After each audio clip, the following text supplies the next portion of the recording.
Narinig mo na ba? Alam mo ba na sa Pilipinas meron tayong higit na 20 aktibong bulkan?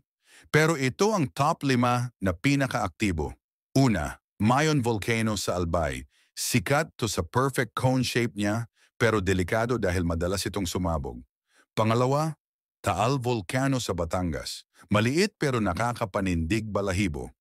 Noong 2020, umabot pa sa Metro Manila ang abo. Pangatlo, Canlaon Volcano sa Negros.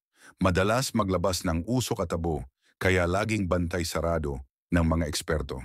Pang-apat, Bulusan Volcano sa Sorsogon. Tinatawag itong The Restless Volcano dahil madalas magparamdam ng maliliit na pagsabog. At panglima, Mount Pinatubo sa Zambales. Noong 1991, sumabog ito ng malakas at nagbago pa nga ang klima sa buong mundo. Kaya tandaan, hindi lang ganda ng Pilipinas ang dapat nating ipagmalaki. Dapat din tayong maging handa sa mga sakuna. Follow mo ang page na Narinig Mo Na Ba para sa mas maraming kwentong edukasyonal tungkol sa ating bayan.